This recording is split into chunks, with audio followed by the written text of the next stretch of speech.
Welcome back to Beyond Well with Sheila Hamilton. I hope you're all doing well. And Dr. Polo and I have been having so much fun kind of diving deeper into the integral parts of ourselves, those things that we call emotions and how we tick. And one of the emotions that has always been so interesting to me is jealousy. Is jealousy an emotion? Well, it's so often thought of in the context of romantic relationships, like a boyfriend who finds his girlfriend with another person. But we all know that this feeling can occur in almost every type of human relationship, from siblings who compete for parental attention to our coworkers. Even my dog has jealousy, Dr. Polo. How are you today? It's so good to see you. I'm good, Sheila. It's good to see you too. So, is jealousy an emotion? Is it one of the basic emotions? Jealousy is actually a very complex set of emotions, and it can be followed by a lot of complex behaviors as well too. So it's really quite I guess the way I would start this discussion is to identify, first of all, highlight that there's a very subtle difference between jealousy and envy. Mm. So jealousy is fear, essentially, of losing something that you think you already have, versus envy, which is really wanting something that you don't have. Right. Yeah. And so when it comes to relationships and we're jealous, we're usually fearing that somehow there's some competitor out there that's going to take away that person that we feel is already ours, so to speak. Right. And that's in the context of relationships. But I hope that we spend enough time today talking about the way that social media has kind of morphed all of us into being these jealous mongers of other people's Oh lives and yes. their things and Oh their yes. so let's Yes. just get started with and we'll stick on jealousy for a while and then maybe we can actually touch on envy as well. But jealousy in some ways is probably a healthy response if indeed you do stand to lose something, correct? Yeah, it's important to recognize that jealousy, and you alluded to this earlier, it's been seen in all cultures, and it's been seen very young in children. I mean, Yeah. literally under a year old. Scientists have been able to kind of study from a sociologic perspective and demonstrate that young little kids can certainly demonstrate elements of jealousy. But jealousy ultimately is a very complex set of feelings that come out of a sense of low self-esteem, a sense of insecurity, a fear of loss, that there's some tangible threat to the essence of who you are, such that you feel that there's something missing, something inadequate. Mhm. And because of that, then there can be quite a response. There can be quite a response. So I want to first deal with the potential positive aspects of it. I'm watching a great Netflix binge right now called The Affair, I think it is. Anyway, Okay. it starts with a woman, a loving woman, wife, who believes everything's great in her marriage, and she has this sinking gut feeling that something is wrong in her marriage, and then she identifies the woman who indeed her husband is having an affair with. In that sense, her jealousy acted as an early warning system, right? It's a positive thing. Yes. It is actually alerting us. So when does it become not positive, Dr. Polo? So that is a very good example. And this applies to many emotions. In your example, the jealousy acted as a warning sign that she was able to pick up on early Yes. that helped her identify, hey, there's a problem. Yeah. Where jealousy becomes problematic is actually in the behavior that comes subsequent. So, for example, for somebody that is a, very controlling individual, their behavior might be one that is just maladaptive, uh, restricting the person, controlling them, Yeah. finding this rival and beating them up. So, where it becomes maladaptive is usually in the behavior afterwards.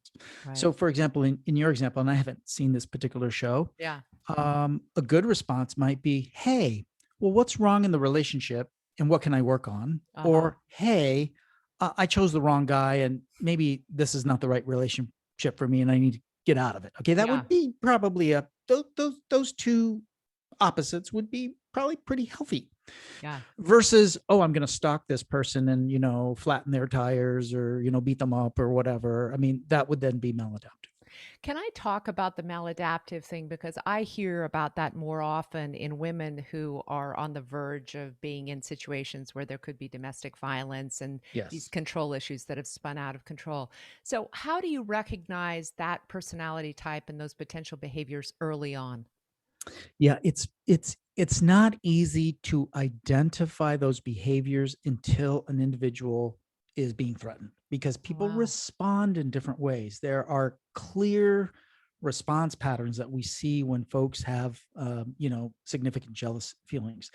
They might be restrictive. In other words, they hold back, they're silent. You don't like me, I'm not giving you anything back. They can be confrontive to the rival. Hey, I'm going to go approach this person, I'm going to do something. They can focus on their partner that they feel is, doing something, and they can guilt them, or they can look for loyalty tests, Mm, or they might even try to overcome and compensate. Gee, I'm going to give them a gift. Now they'll like me better. Or the mhm, worst case is they become violent and aggressive. Hey, I'm going to act out my sense of how I'm feeling through some kind of a behavior. It's also important to notice that there are some gender differences when it comes to jealousy. And in general, women are going to be a little bit more sensitive to that emotional component. mhm, So the fear is really about being abandoned by the mhm, partner. mhm. Men, interestingly enough, are more fearful of inadequacy, and so they're more Oh, focused how on interesting. sexual Huh. type abandonment, which is really not about abandonment, but about feeling like somehow they're physically not adequate, and by default don't have something that they really want to have that their partner is looking for. So from my perspective, um, it's it's it's almost it goes back to that original idea that men tend to be more physical, women tend to be more emotional, and frankly, the emotional is a higher level, Yeah, right, more right. depth. Yeah. So could um, we talk about first, if you begin to kind of see these behaviors in yourself and you don't like it and you kind of want to check yourself and maybe start thinking about new ways of adapting. And then, secondly, if you see these in other people, what are some of the conversations you can have to say, I'm noticing this and why is this occurring and what can we do about it? So let's yeah. start with ourselves first. Yeah, this is an important question, and I'll tell you why this becomes so important. Because let's go back to your example of the early warning system. Yeah. Sometimes your early warning system is correct.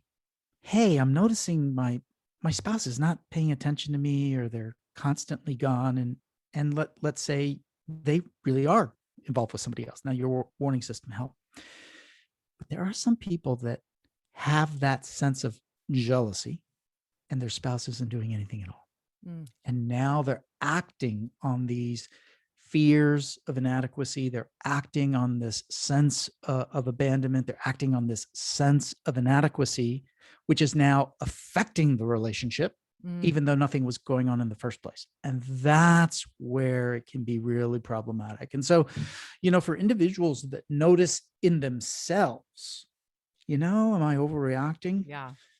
When you start focusing a tremendous amount of time and energy to check and double check, Hmm. those can be those early signs that, it's really about you. You're inadequate in terms of what you're feeling. What's that really all about? And the problem is, truthfully, a lot of us can't recognize that in ourselves early, Yeah. but other people will sometimes point it out. And in fact, the person that usually points it out is the very person that we're worried about.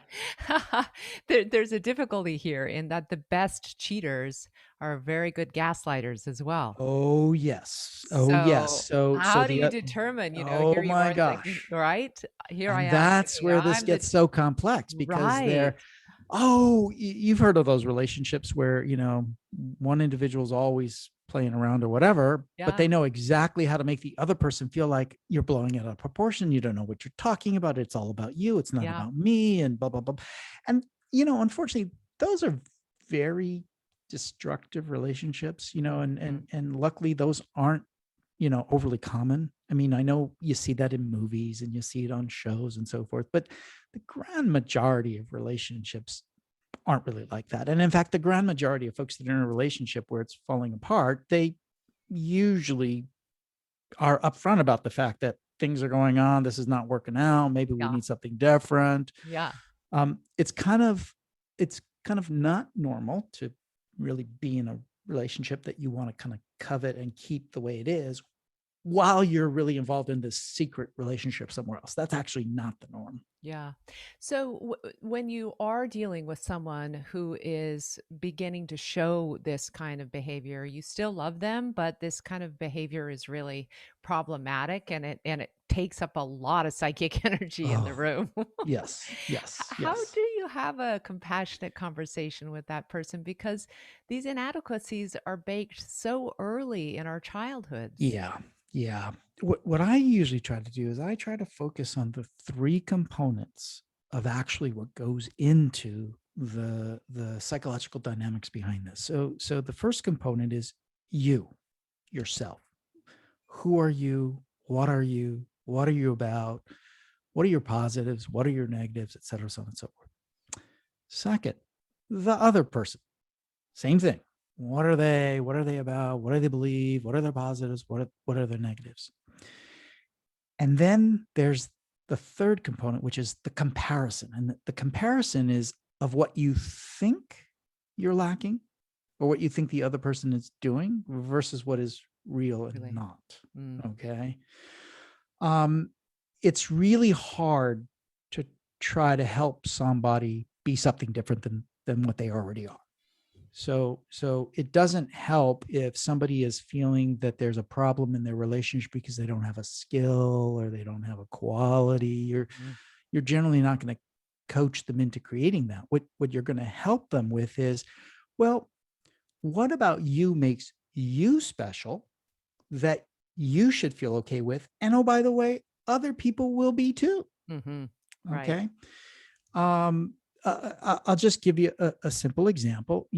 Oftentimes in marriages, you know, that start early in life, both individuals are young and they're beautiful and they're vibrant and youthful and great skin and great weight, all that other stuff. Okay. Fast forward 10 years, they've had a couple kids, they're a little older, a little heavier, maybe a little grayer, and they start feeling a little inadequate as if the spouse is going to be looking at somebody else that was a reflection of them 5, 10 years ago. They Yeah. start Right. thinking about, I'm inadequate here and there. And rather than trying to focus on, well, you should lose weight, that will help. No, no, no, no, no. Hey, you're not 20 anymore. You're 35. And where you are for 35 is just fine. And furthermore, you should feel okay about it. By the way, so will somebody else. Yeah. So it's a very tough approach to helping people do two things. How do they handle their own emotions relative to jealousy in terms of, being comfortable with who they are? Mm. At the same time, that how do you keep that at bay so that the relationship doesn't suffer? Yeah. There are just a few behaviors that we should just know really are unacceptable. And that is when a person begins using that kind of controlling behavior so that you don't get to see your family or friends, Yes. violence. Are there any others in there that you would say it's absolutely non-negotiable? You must be able to get somewhere safe when this Yes. occurs. So I would highlight first of all that the controlling behavior can come out in so many different ways. Mm. It can be everything from controlling activities, controlling location, looking at the Vacations. gas mileage on the car. Uh-huh. Where have you been? Checking on the phone. Yeah. Technology has really made this ability to monitor others much easier. Oh, yeah. I had a patient who she and her husband. I don't know if you know about this. They had this thing on their mobile phones where you knew where the other person was. Yeah. It's And her supposed to be for husband, safety, not jealousy. exactly. I'm thinking this is a good thing to have for your Yeah.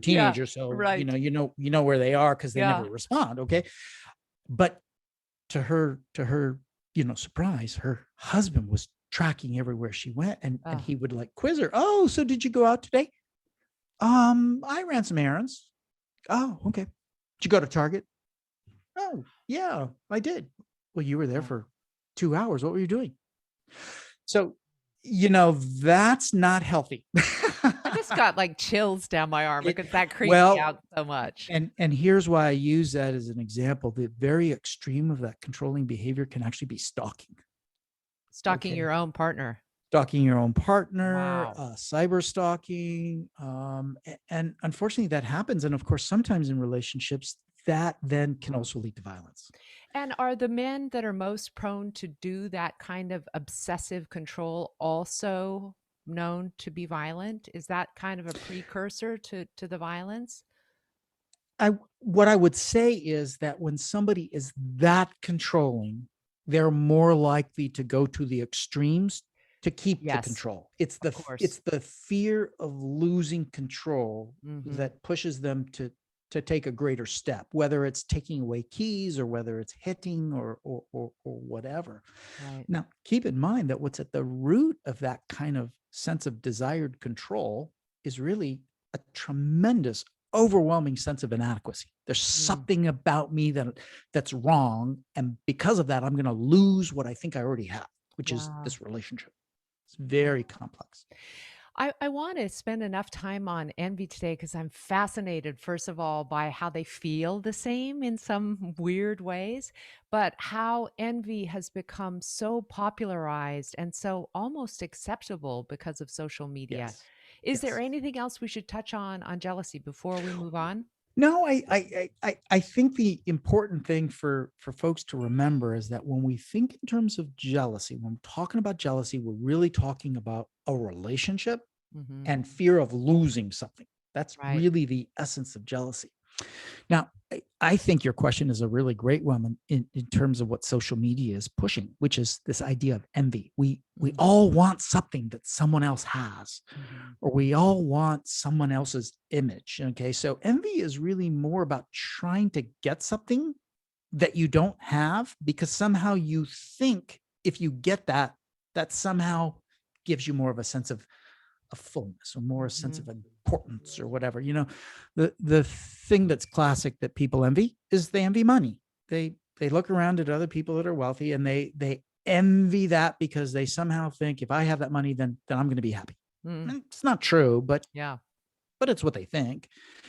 And with social media, particularly in kids, we're pushing really hard uh, as a society these images of what you should be and what you should look like and what you should have and what you should wear that Mm-hmm. somehow makes you better Right. or full. Mm-hmm. Okay. I think this is a challenge really for kids because kids are so sensitive to wanting to be in a group. We talked about Yeah. this last week, but they're Yeah. so sensitive to wanting to be in a group and kind of be okay, and they kind of want to stick out, but they kind of don't want to stick out. Mm-hmm. But kids are the ones that are often envious of everything that they think they're missing. Mm. That for whatever reason in their minds they think everyone else has. Right. Yeah. I think about that, like I didn't really start reading all of those pop magazines until I was in really 7th grade. So I had all of that childhood with just imagination and not comparing and finding my self-worth in my own body and my own doing. And then I remember what that felt like to see those girls on the cover of that magazine with all that makeup and that hair Oh and yes. and the way their bodies worked that were so different from mine. And I remember having envy for the first time and what a powerful, powerful feeling that is in your body. And it's the same for men because you're highlighting something that's been going on in our social world for a couple of decades now. When it comes to women, it's all about beauty and Yeah, wonderful skin and the right makeup and no yeah. lines and no extra weight. But if you ever go to the grocery store and go to the magazine rack, look at how many magazines there are on men and muscles and strength, Right. and they're lifting this and that and so forth. So it's really happening for both genders. This idea that there's this idealized image that is the best, which of course is a very few set of people. Yeah. So, Dr. Polo, I just was talking to a mother whose son is 15 now, and she said this is the first time that these teenagers will come of age who have been raised on laptops and iPads. And it is true that they've had phones since they were 4 or 5, and iPads. And this is a generation whose brain synapses were formed by scroll, scroll, scroll, scroll, scroll. I like that image. I like that girl. I like that boy. Oh yeah. And so I'm if there's any of those kids listening right now who have problems with envy, what would you say to them about where you can begin this work? Well, the first thing I would remind them of is that remember that when you're looking online, you're not seeing real life. You're not seeing real people in the way that it exists. If you go to any sports website, they're going to show you all the great plays. They're going to show you all the wins. They're going to show you all the great catches. They're going to show you all the great happenings. So if you're a young athlete striving to perform in whatever particular sport, you get this idea that everybody is really good and gosh, I shot the basket and missed. Well, guess what? That's because media has a way of filtering out and only showing what people want to see, which is Right. the good Yeah. stuff. Okay. So it's the same thing with image. If you're on a website, they're not going to select average appearing individuals that are a reflection of real life. They're Yeah. going to want to show you all these, movie stars with, great looks Yeah. and so forth. And so for kids, it's important to what I use to tell parents is you got to get your kids away from social media and get them involved in real relationships. And that's why this pandemic has been hard on kids because they're locked in their little laptops more than before. Yeah, Okay. and I think a lot of parents probably just gave up with so few other resources for them to go to. They were kind of like, well, at least that's something they're enjoying. But I do see the correlation between the rising self reported mental health America assessments, where kids are saying they are feeling way more depression, way more toxic anxiety and stress.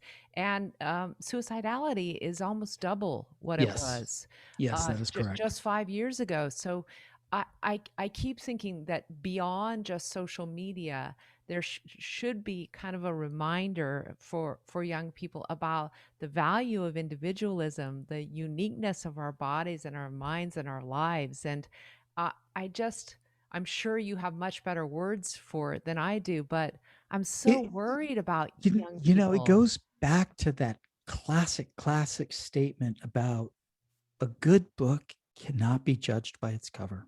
Yeah. And I'll share a story with you. I'll never forget.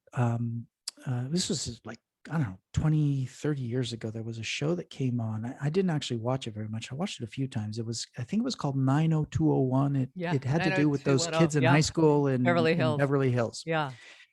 And I remember watching this show. It's like every kid was an athlete. Every kid was good looking. Yeah. Every girl was beautiful. Everybody had a boyfriend, girlfriend. It's like And TikTok. right. And I happen to be in my 20s. So I kind of like look down on it like, oh, those are Yeah. just high school kids. Right. But to be honest, I remember being in high school and I remember feeling like I needed to compete with Yeah. other people on all kinds of things. Was I tall enough? Was I big enough? Yeah. Did I have the right cut of hair? Did I wear the right tennis shoe brand, et cetera, so on Yeah. and so forth? I mean, that's real. Mm. And the problem is with social media, and this goes along with just television and movies and so forth. We're constantly projecting this image out to kids of what is that ideal kind of look. Mm. And it's not about look. It's Yeah. actually about what's in your heart and what's in your mind. Yeah. And that's why I go back to the thought of, we've got to get kids thinking about what's inside a person that Yeah. really matters rather than what you see on the outside. Yeah. And it is fascinating to me because things like TikTok, which are fabulous algorithms because they just feed you more and more of what you want, it's these short snippets where that special talent or that special dance or that special skin or those eyes are just 60 seconds of your thing, and then you flip along to the next 60 seconds of someone's brilliance and the next 60 seconds, and there's never sort of the work that leads up to them being able to Right. do that, or Right. the interior of their minds or their bodies or how they really feel about themselves. Yeah. And so I would love to talk more about how do we have a relationship with social media where we make it reflective. When Yeah. we scroll and have an emotion, what is it saying about us? What is it telling us about ourselves, you know? Well, it's interesting because I don't want to paint a picture that's totally negative because just like jealousy can be that red flag, sometimes envy can help you as well too. So Mm, imagine the young child who is, just starting a new sport. Okay. And they're a little envious because, Johnny over there, he can hit the ball every single time. And they decide, I'd like to be like Johnny. I'm going to practice. I'm going to go home and I'm actually going to practice. And they start practicing, and sure enough, they get better. And that's an example of where that initial thought that I'd like to be like that actually led to a mm, constructive way of mhm. actually becoming better. Right. Okay. So, the reason why I highlight that is because these two emotions are very, very, very complex. Where they become problematic is the behavior that follows. And sometimes the behavior that follows can be practical and it can be good for us. Sometimes not so much so. Yeah, I love that. So, Dr. Polo, especially for parents who are noticing their kids spend an awful lot of time perseverating around this idea of what they don't have, what they've seen that they'd like, what they want, do you have any messages just for parents about how you can engage them in the real world? I know this sounds like a ridiculous question, but some people are really stuck with how do I get Yeah. my kid Yeah. actually having real human interaction again? Yeah. The first thing that I would remind parents of when your child is focused on something that they see as a deficit in themselves that Mhm. leads them to, want whatever that is. I remind parents that one of the best things that you can actually do is remind kids of what they already have, what their talents really are. The kid that really wants to be a great soccer player and for whatever reason that's just not in the cards, but is a wonderful musician. So rather than focusing on, well, you can do soccer better or soccer's not important, which isn't going to work with a kid, shift it over to remind them of the talents that they already do have, encourage them, value who they are for what they already are and what they already have. I Okay. love that.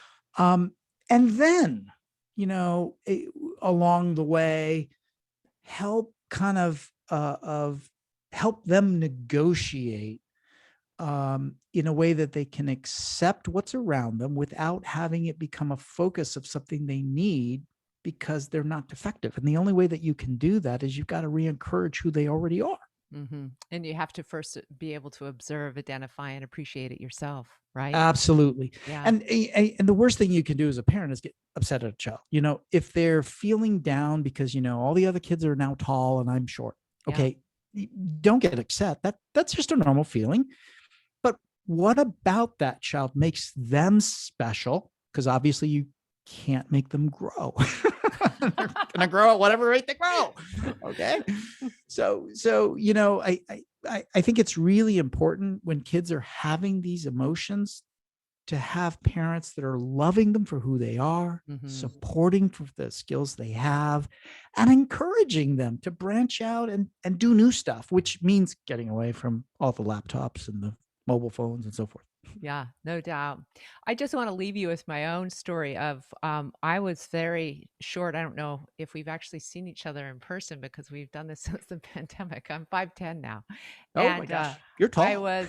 I was 5'2" in junior high or 5'3". I was very, very short, and, I got cut from the basketball team in 8th grade, and it was Oh, devastating to me because my devastating. entire family were all athletes and everyone was really good at basketball, and they'd all gotten their growth spurts very quickly. And I was devastated, and I floundered that summer, and I floundered in my freshman year, and then finally this drama teacher suggested that I come over and try out for a play. Well, I got a really good part in the play, but I also grew 5 inches that year. And I remember the head of the basketball team coming back my sophomore year and asking if I wouldn't mind please coming back out to Yeah, try come out for the try out again, please. team. But I had found my own individual path.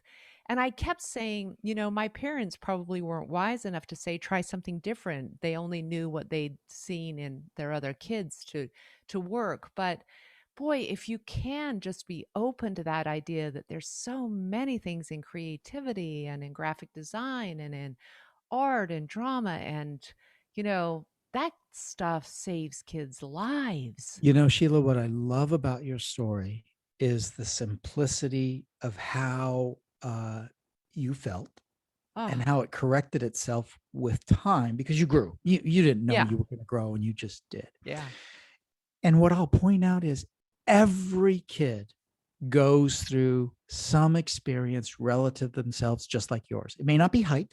yeah, It may be hair color, it may be eyes, it may be whatever they visually think they're missing or whatever physical aspect of their, but all kids, even the popular kids that are on the, team have something that makes them feel less than. And yeah. it takes a little while to get through that. That's a pretty normal experience for all kids. Yeah, I just love being able to be creative enough, even in those moments when we're suffering, to understand this search is going to lead you to where you need to be as a Yeah. human being and trusting in that. Dr. Polo, I love Fridays for my time that I get to spend with you. Is there anything else that you want to add today that we didn't get to Well, cover?